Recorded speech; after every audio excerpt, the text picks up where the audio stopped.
ये सब कुछ त्याग दे। संसार के लिए तो सब कुछ अपनी जान भी देना चाहते हैं, लेकिन मेरे लिए एक पैसा भी नहीं देना चाहते।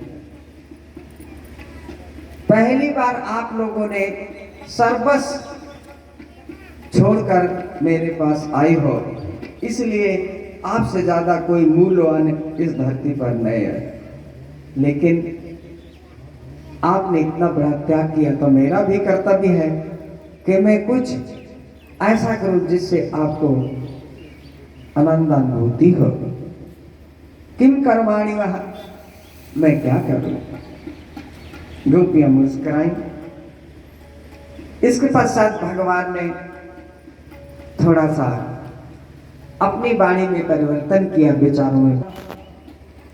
भगवान ने कहा, अरे गोपियों, आप अपने आने का कारण तो बताओ कि आप क्यों आई हो।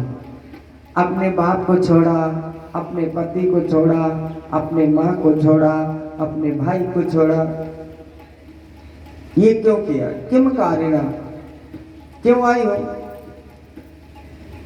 आई थी तो साथ में लेके आती, ऐसे कैसे निकल आई। अब गोपियों को पहले तो अच्छा लगा, स्वागतम, आपका स्वागत है। लेकिन भगवान ने जब दोबारा बोलना शुरू किया तो कश्चित शब्द लिखा, क्यों आए हो, क्यों आए हो। अब इतना सुनना हुआ गोपियों का जो धारा प्रवाह एक कृष्ण चिंतन था वो बदल गया। क्यों? क्योंकि जिसके पास आए हैं वो ही कह रहा है कि आप क्यों आए हैं। उसी को हम में दोष दिखाई देता है, तो इसका मतलब गड़बड़ है। अभी तक धारा प्रवाह कृष्ण चिंतन था, अब गोपियों का अपने जीवन की ओर निहारना पड़ा।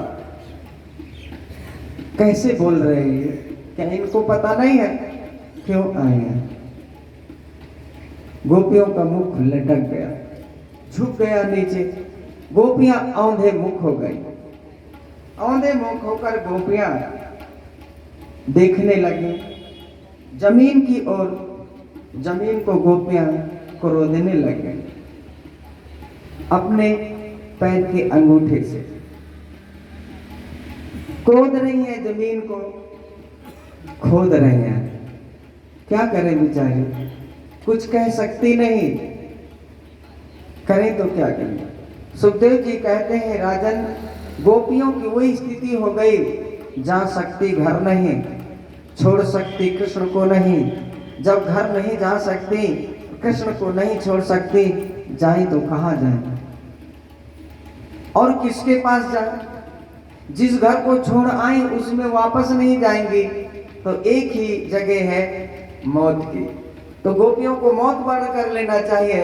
सुखदेव जी कहते हैं, राजन, गोपियां मौत नहीं वर्ण करेंगे, क्योंकि ये संसारिक स्त्रियां नहीं है, संसारिक लड़कियां नहीं है, मौत वर्ण नहीं कर सकती। जिसके लिए जीवन को हमने त्यागा है, हमारा अधिकार नहीं रहा, अधिकार उसको हो गया, उसका हो गया हम पे, जिसके लिए हमने जीवन दिया हुआ है। अब हम मर भी नहीं सकते, क्योंकि जीवन हमने गोविंद को दिया। ये धरोहर उसकी है, धरोहर उसको दे दिया।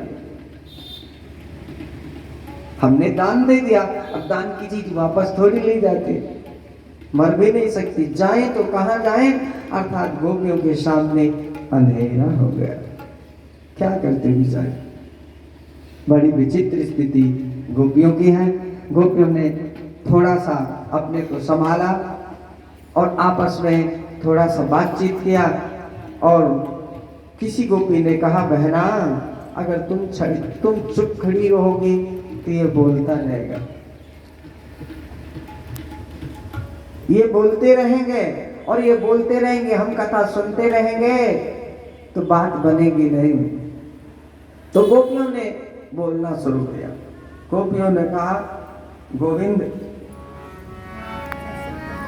एक बात याद रखो,